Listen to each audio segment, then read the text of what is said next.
So, Dwayne, as we wrap up, what advice would you give to instructional designers who want to make their courses more engaging for adult learners while still keeping the learning experience clear and manageable for them? And I think it comes down to making a meaningful activity that's relevant to your audience.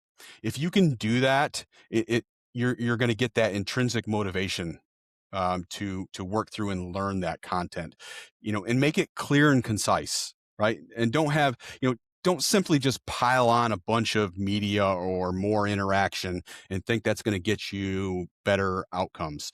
You're actually going to have poorer returns, right? You have to go and look at it and understand the audience, understand the objective you're trying to achieve, and create that pathway that's meaningful, right? How many times have you taken a training that doesn't really relate to anything you do? You're not really motivated by the time you're done, right, with that, it's already gone, right? Because it has no meaning. You haven't been able to make any connections.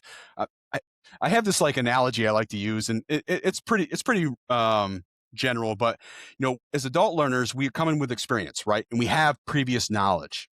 Well, what you want to do is you want to activate that and then add to it. I like to think of it as a closet. So an adult learner has a mind, right? That's a closet that already has clothes in it.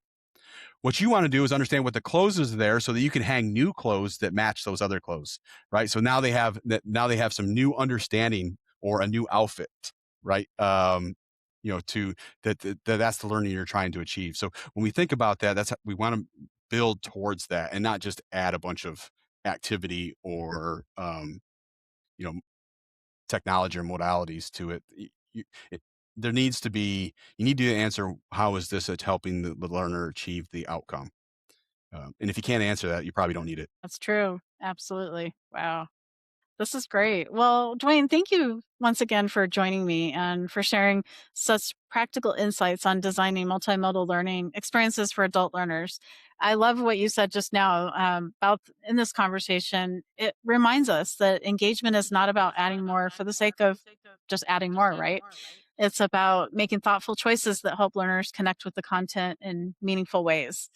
In part three of the mini series, we'll take a closer look at adult learning principles and how they can help us design more effective educational experiences.